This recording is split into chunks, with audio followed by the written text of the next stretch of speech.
Mes chers amis, bonjour. Voici le programme de ce soir, Les raisins de la colère de John Steinbeck. J'avais déjà vu le film il y a très longtemps de John Ford, le film éponyme, et j'avais déjà lu le livre en anglais il y a très longtemps aussi, lors d'un road trip aux États-Unis.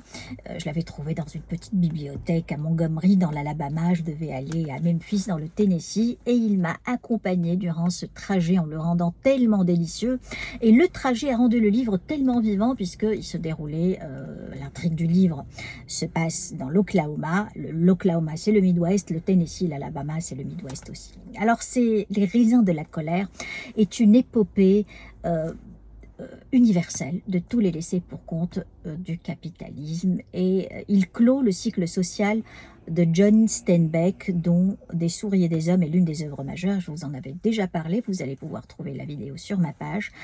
Alors, pour l'histoire de ce livre, c'est celle d'une famille de métayers qui vivait dans l'Oklahoma et qui avait été très atteinte par la Grande Dépression aux États-Unis quand l'économie avait décliné, et surtout un déclin exacerbé dans le Midwest par une tempête de sable qui avait sévi dans la région durant une décennie et qui a poussé les petits agriculteurs à immigrer. C'est le cas de cette famille de métayers qui va entreprendre une odyssée interminable, tumultueuse, sur la route 66 pour atteindre la Californie, où elle pensait pouvoir trouver l'Eldorado, le pays de cocagne. Mais une fois sur place, c'est la désillusion.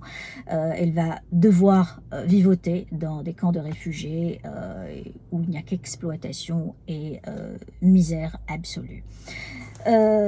Le livre est très prophétique, et il est prophétique à plusieurs titres d'ailleurs. Il avait subodoré cette crise des subprimes en 2008, en parlant du surendettement des petits agriculteurs qui, une fois l'économie s'effondre, se retrouvent dans des situations inextricables. Et il parle aussi de cette main-d'œuvre flottante sur laquelle spéculent les grands propriétaires et qui payent à des salaires modiques pour qu'ils puissent juste leur être utiles.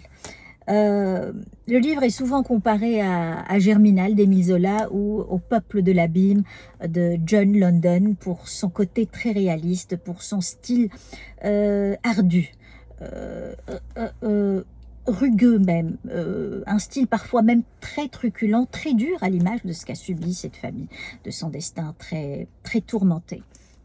Alors, pour ce qui est du titre, Les raisins de la colère, il est inspiré d'une célèbre chanson patriotique religieuse américaine, elle-même qui fait référence à un verset de l'Apocalypse du Nouveau Testament, dans la Bible, qui promet la délivrance de l'oppression et de l'exploitation durant le jour du grand jugement.